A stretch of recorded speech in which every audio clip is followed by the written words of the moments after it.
Hi, welcome back to my channel. Today we're taking a look at Transformers Evolution Legacy Devcon. Who's Devcon, you're asking? That's a good question. He is a very obscure character from Transformers Generation 1. First and only appearing in the original cartoon in the episode The Gambler with Smokescreen, basically trying to help Smokescreen save the Autobots after Smokescreen gambles away their lives. Um, Other than that, he only appeared a few times in some cameo shots in Dreamwave and IDW comics. He apparently had a big role in some of the exclusive comics, but I don't really know anything about the Wings universe or the Records universes to really talk about him. But he is pretty fantastic looking, as you can see here, as he does his slow turnaround on the catwalk. Yes, the catwalk. But let's go ahead and take a look. Not at him. We'll push him into the background here. And of course, you do see the Nemesis in the background. I'm working on that review, trying to find a spot where I can film this is hard. But let's take a look at the box. It's a box. You do get the artwork of him in his ship mode. You do get lovely, lovely product shot of him. Well, not product shot, but some lovely artwork of him on the side. And you do get legacy crap over there. And, well, product shots. Yay. It's a box. For those of you who want to do the scan, here you go.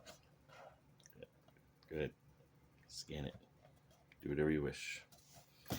So, as far as the toy goes, it's pretty accurate to the animation model, which actually blew my mind. Now, I don't have Studio Series Blur, which is this is based off of, so it's hard for me to talk about what they've done to it. As far as the toy goes itself, it's okay. It's a pretty okay toy. I'm just excited that we finally get an official Devcon. The only toys of his so far have been like BotCon exclusive figures, and they don't really look like him. I do think by choosing Blur, they went the right direction though, because it does simplify it. As you can see, he is a very sleek, alien-looking spacecraft, and I kind of dig it. I think it looks good. You do get the whole evolution line with his weapons. They do different things. If you move him around, the arms stab out, for example. But he does come with the boosters, which can act as rockets and guns. And this gun here, and of course you can attach them all and create some sort of super gigantic monstrosity of a weapon. It's something you can do. Transformation is rather simple. And I don't usually transform toys on this, so I'm probably going to pause and just go straight to the robot mode. But I mean, it is fairly simple, and I do really dig how they did it. It makes it feel very, very well done and very fluid. It reminds me of basically being a Generation 1 cartoon toy. I mean, it's simple, it's sweet, it doesn't require a lot of complexity, which is a nice refresher once in a while as far as playing with these things. Sometimes you just want a nice simple toy versus something that is way too overly complicated. Not everything has to be a masterpiece. Go ahead and adjust the camera shot here.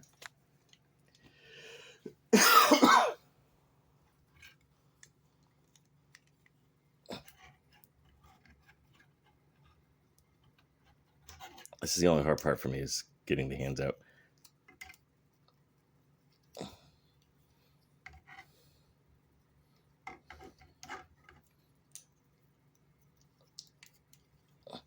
All right, here we go. He's in robot mode. And as you can see, it's a pretty cool looking toy. It's simple, it's sweet. And yeah, let's just do the slow little turnaround here.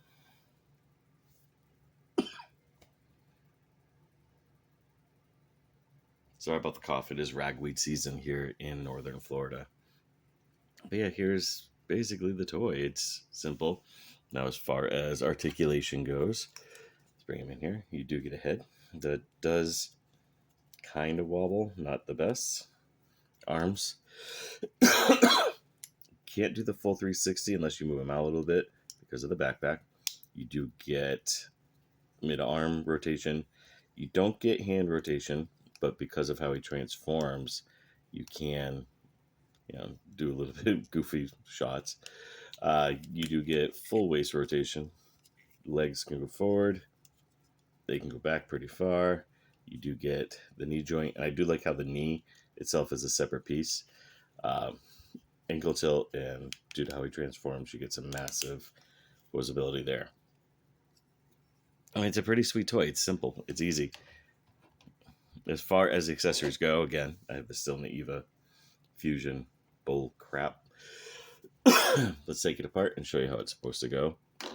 Now, the boosters here, you can either put onto his backpack and, give him like a jetpack type looking thing, but I just think that makes the backpack like look way, way too big. And it's a little bit awkward.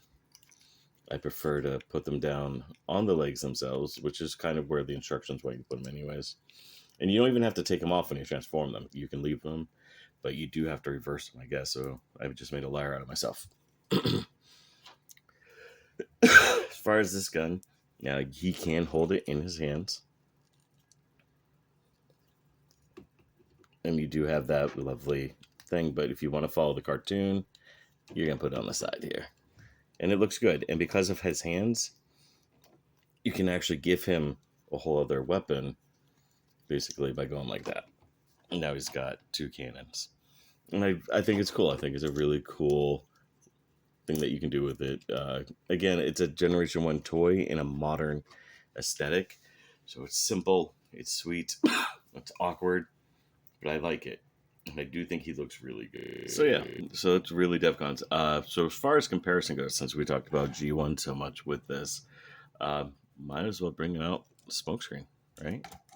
Just to give you a size comparison here, just to show how well they look together. And yeah, so he definitely comes off as more imposing than the original toy line would have done. I mean, this thing's only like 4 inches, and this is about 6. So it does look good together. They do look good together, even though this is more, the blocky original stuff. But yeah, he looks pretty cool. So final thoughts. Devcon is not going to be a toy for everyone. This is more for us older collectors, basically, so that we can finally have a missing member of the Autobots from the original cartoon. As far as whether it's worth it, I don't know. There is some things I don't like. That backpack is way too big. And I'm not normally someone who complains about backpacks, but it is too big. And if you do try to like line everybody up, if you were having a display case, you'd have to make extra room just for his backpack, especially if you put those thrusters on it. Posability, he's got some decent posability. He does look nice. I do like him. The vehicle mode is surprisingly cartoon accurate, which blew my mind because I don't remember the cartoon model being that weird.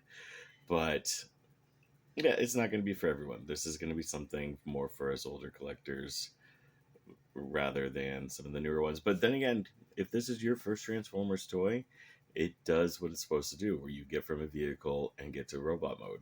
There's very few pieces that are obvious in vehicle mode what they should be in robot mode. It does hide the head well. The feet are a little bit visible in the vehicle mode, but other than that, it is a pretty cool looking toy. And I'm very glad they didn't make that cannon on the front any bigger. Otherwise, that'd have a lot more censoring on this network. But yeah, so I mean that's that. It's not going to be the toy for everyone. But if you are a fan of Generation 1 cartoon and you finally want to complete your Autobot lineup, this is one last step. Now we just need the 3D hologram arc robot thingy. But yeah, thank you very much for watching. Tell me what you like, what you didn't like, and what you want to see next.